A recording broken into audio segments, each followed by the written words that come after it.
Hey, how's it going everyone? Grant here with the Fish Files, and today I'll be talking about the easiest way on how to do water changes on large tanks. Alright, enough talk, let's get into it.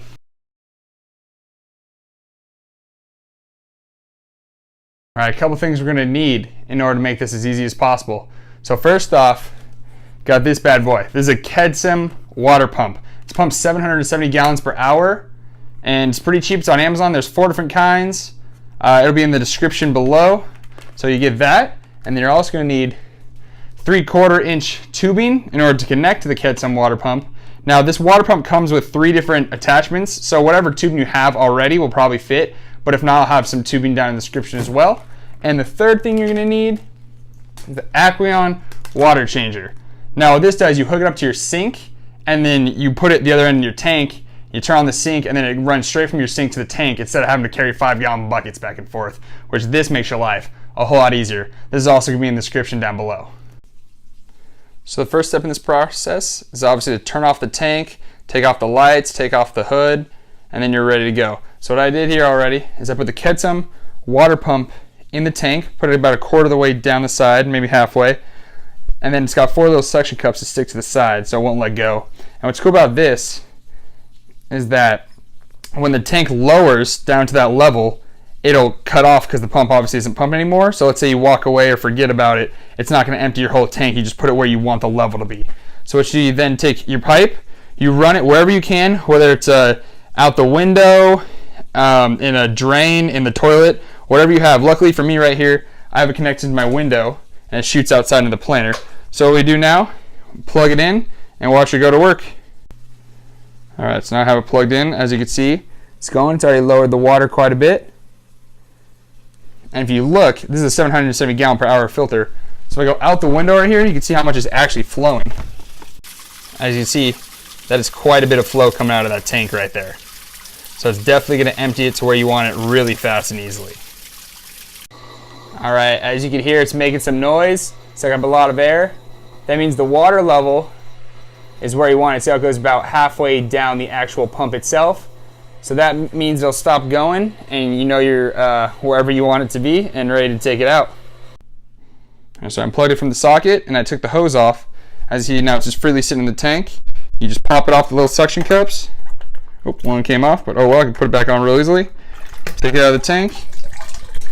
Let a little water come out of it and put it off the side and wait for next time. Alright, we're here in the kitchen because this is the closest sink to my fish tank in order to fill it up. So here's the end of the Aqueon water changer. This little nozzle flips back and forth.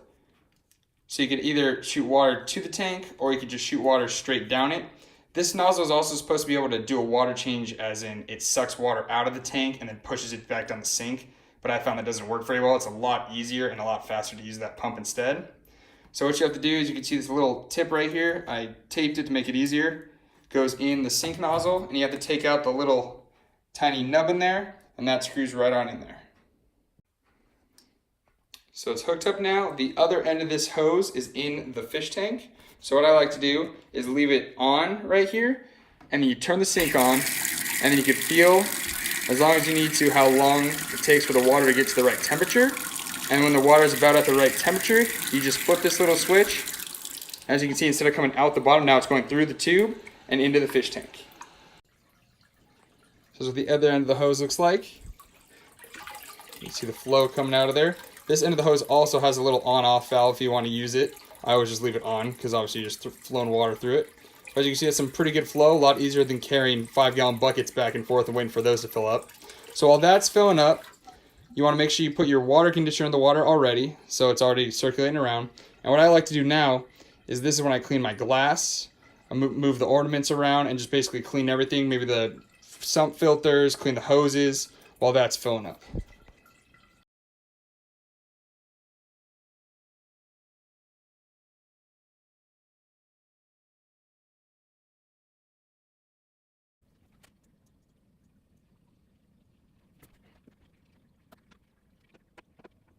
Alright, we just finished up right here. As you can see, the tank's a little cloudy. It'll settle down, the filter will suck all that up. We'll come back in about an hour or so and check it out.